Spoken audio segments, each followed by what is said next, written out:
Got the good old King of the Hill. Okay, he is. So sticking with the Cammy. Yep. Which, you know, makes sense a bit because, as we were kind of talking about, it is kind of a polarizingly different way of playing with Terry versus Cammy. And, like, if you play Cammy for the movement, not many other characters are going to replace that.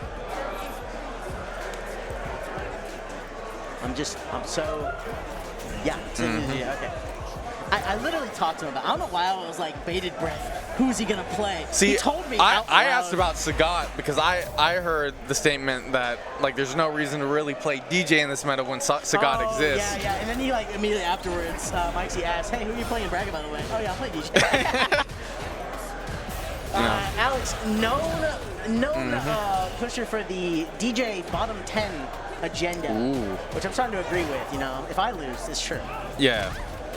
Meanwhile, as a DJ player, you have to agree. Yeah, exactly. His rule is doctrine. Yeah. Meanwhile, Hozayy keeping it even so far with the quick build damage. Dono tries to check as an approach against Alex, and he's just going to be met with up kicks into light into up kicks. It's just going to be up kick city.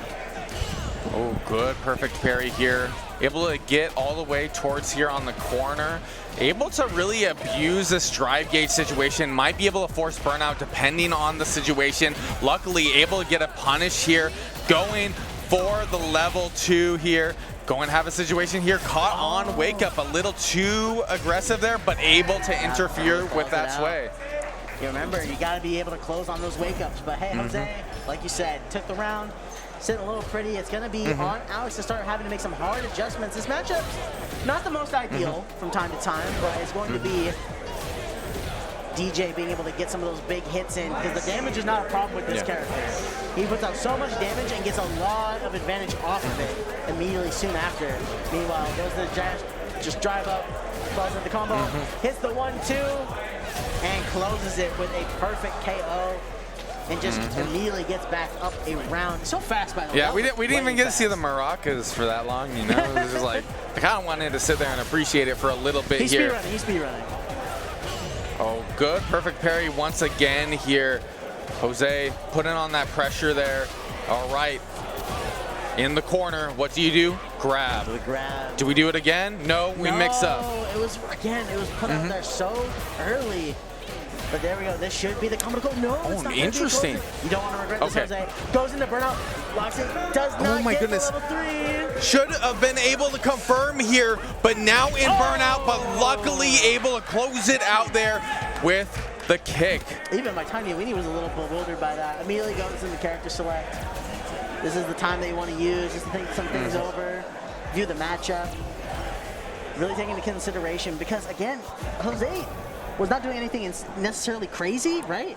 I would argue it was conventional. Nothing crazy, but I'm noticing Hozayy has definitely been versed on this matchup. I'm seeing good jumps here on certain scenarios where you're kind of put into a scenario where it's either going to be like a grab break or a grab being put out by DJ, and that has led to a lot of good value scenarios. Now, being here in the corner, okay, we see the throw escape. Just uses the EX cutters just to try and pepper on some damage. Maybe find the position something safe, but right now you're just eating hit after hit after hit. It's all counter hits. It's all counter hits into the punishes, and then closing out the set. Hozayy is up around and might be even able to walk away, moving into this top 8 winners semis. I'm getting flashbacks here from Capcom Cup. What is going on? Hold on. Now we do have Alex is able to get the corner. Wait a minute. Oh, it's going to be, but the range is not going to be able to get the double crouch MP. It's going to be the anti-air and immediately met back with an EX variation of Hozay's own. Meanwhile, though, waits out and tries to go up for the grab after the sway. It's going to be the head, but doesn't close it. Wait a minute, okay. No, there we go. Another counter to close out. This is some awkward gameplay on both sides. Now, around a piece, very familiar with game 1. Oh, does find the opening off of the EX sway overhead and just let's rip the level 3 and let's just get a really good health advantage state. It was just a really good option there.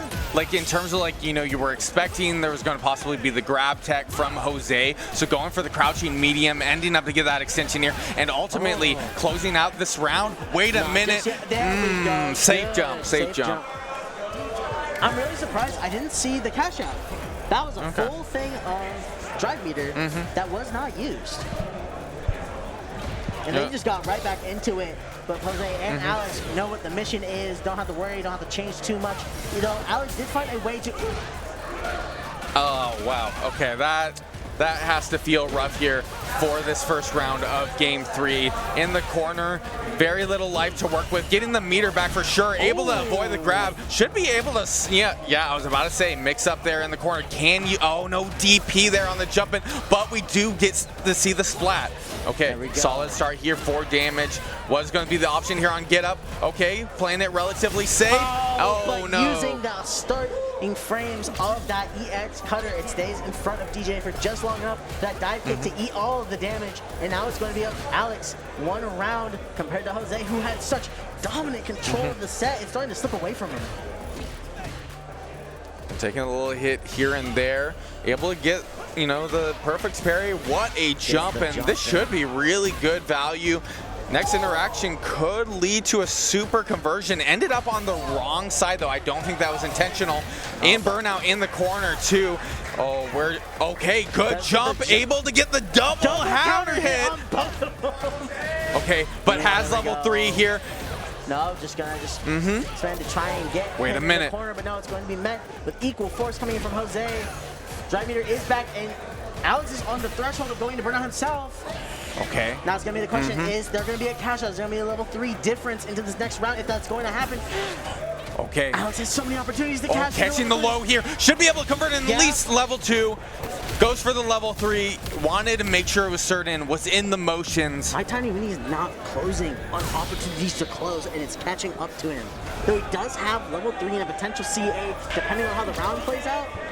We gotta start seeing some opportunities to go for the kill.